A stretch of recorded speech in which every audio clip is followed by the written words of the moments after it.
Hello everyone and welcome to my channel Sonu Sethia.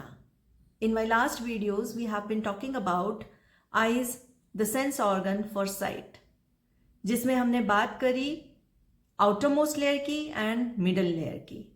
आज हम बात करेंगे the innermost layer, the neural layer of our eyeball, which is called retina. जो हमारी innermost layer है उसका नाम है रेटिना और यहाँ पर ही सारे नर्वस टिश्यूज होते हैं जो ट्रांसफर करते हैं सिग्नल्स को. जो लाइट एनर्जी आती है उसको रिसेप्टर्स एक्सेप्ट करते हैं और सिग्नल्स, न्यूरल सिग्नल्स में कन्वर्ट करके ऑप्टिक नर्व के थ्रू ब्रेन तक पहुंचाते हैं. सो रेटिना के मेनली दो पार्ट्स होते हैं. मेनली हम इसको दो लेयर्स में कंसिडर करते हैं. एक होती है पिगमेंट लेयर और एक होती है neural layer. Pigment layers help हमारे न्यूट्रिएंट्स पहुंचाने को, न्यूट्रिएंट्स देने को काम करते हैं हमारे न्यूरल लेयर में मौजूद फोटो रिसेप्टर्स को, और ये हमारे वेस्ट को भी रिसाइकल करने में हेल्प करते हैं. और न्यूरल लेयर में फोटो रिसेप्टर्स होते हैं, नर्व सेल्स होते हैं, गैंग्लियोनिक सेल्स होते हैं. तो ये जो फोटो रिसेप्टर्स होते हैं जो मेनली दो प्रकार के होते हैं, रॉड्स एंड कोन्स. रॉड्स वो रिसेप्टर्स हैं जो हमें रात में देखने में सहायता करते हैं. रॉड्स रात, तो ये ब्लैक एंड वाइट रहते हैं, तो ये वो रिसेप्टर्स हैं. और कोन्स जो हमें दिन की रोशनी में कलर्ड विजन देते हैं, देखने में, लाइट में देखने में हेल्प करते हैं. Today we are discussing the innermost layer of our eyeball, which is called retina. It is the light sensitive part of our eyeball and it converts light into electrical signals, neural signals, which are then transmitted to brain via the optic nerve to create visual perception. Now this retina comprises of two main layers. One is the pigment layer, which I have marked by green, and the other is the neural part. So this pigment layer of retina continues behind the choroid and sclera. उसके पीछे sclera और choroid आ जाते हैं. फिर ये हमारी pigment layer रहती है. Ciliary तो ये पूरी लेयर हमारी चलती है choroid, sclera, ciliary body and iris के सामने इधर चलती है. And this layer is not having rods and cones. इसमें नहीं होते हैं हमारे photoreceptors. They help to absorb excess light to prevent scattering. It also provides nutrients to the photoreceptors and helps regulate the waste. Then the neural part contains nerve cells, ganglion cells, bipolar cells and photoreceptor cells, which are the rods and the cones. Rods and cones. Rods, to remember, we write raat matlab night. So rods are functional in nights. So they function in low light also. They are accountable for black and white visions.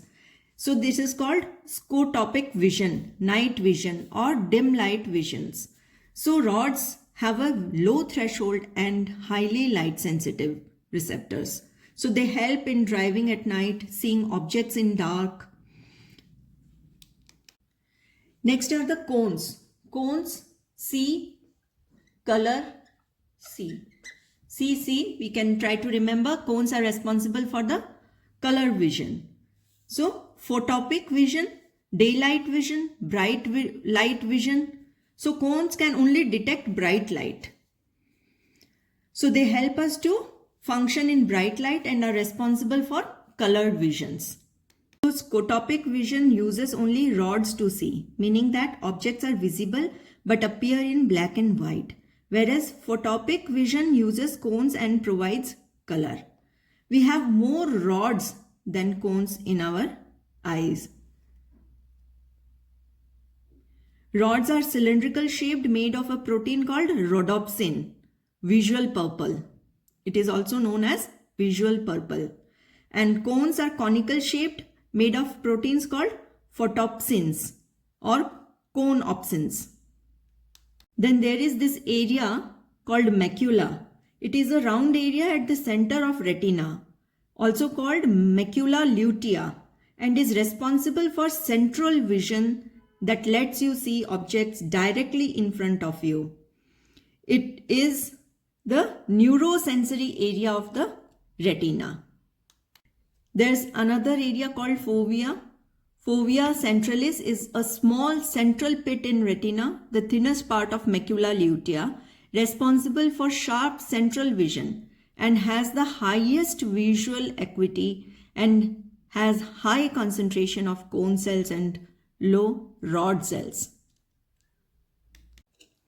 अब हम बात करेंगे lens की, which is a transparent biconvex structure. इस तरीके की shape होती है उसकी, biconvex structure behind the iris, the pupil. इसके पीछे ये हमारा बाइकॉन्वेक्स ट्रांसपेरेंट स्ट्रक्चर है which helps to focus light on retina, जो हेल्प करता है लाइट को फोकस कराने में ऑन रेटिना. तो इसको हम लोग लेयर कंसिडर नहीं करते हैं. लेयर्स हमारी 3 होती हैं, the outer most fibrous sclera, the middle layer, the vascular choroid, and the innermost, the neural retina. लेकिन इसको functionally and anatomically अगर हम देखें तो we can consider it to be the part of the innermost segment of our eye. So this lens is connected with the ciliary muscles by the suspensory ligaments.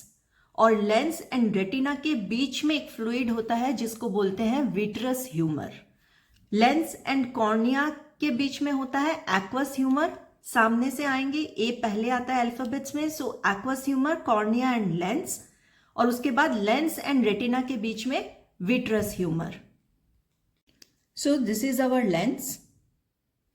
So this is a transparent structure behind the pupil that focuses light onto the retina and connected with the ciliary muscles by the suspensory ligaments. They are transparent and convex structure. Lens and retina के बीच में एक fluid भरा होता है जिसको बोलते हैं विट्रस ह्यूमर, विट्रस फ्लूइड और the vitreous body.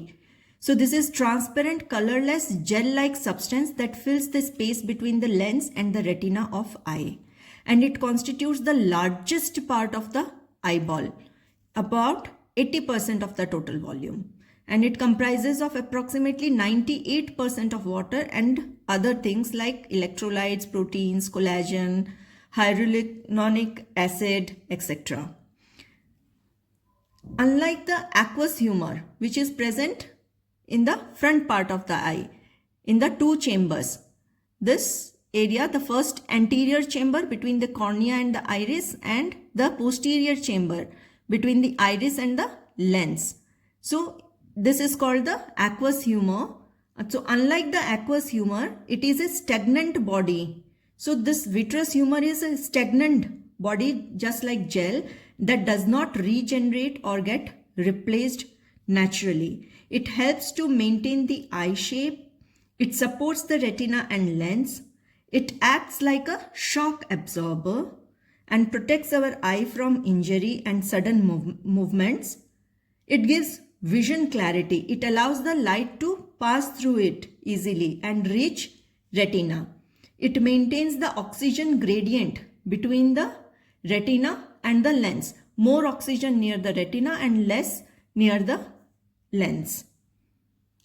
This aqueous humor, which is present in the front of eye, it provides nutrients and it removes waste from the lens and cornea and helps maintain intraocular pressure, that is the pressure inside the eyeball, and keeps the eye's shape, allows the light to pass through clearly and aids in fighting infections.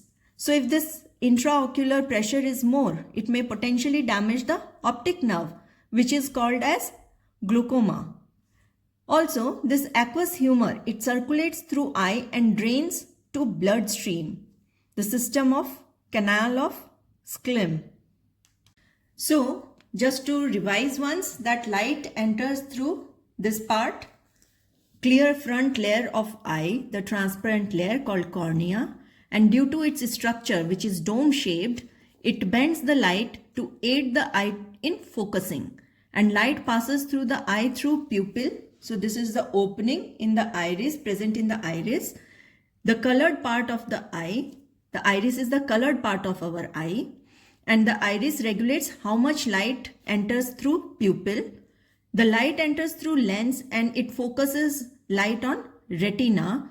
When light passes the retina, spatial cells, photoreceptors, convert light into electric signals, and these signals pass from retina to brain through the optic nerve, and then signals turn into images. So the eye muscles have lot of work to do, and in fact they are the most active muscles of our body. So this is all for today. Stay tuned for more videos. Do like, share and subscribe my channel. Thank you everyone.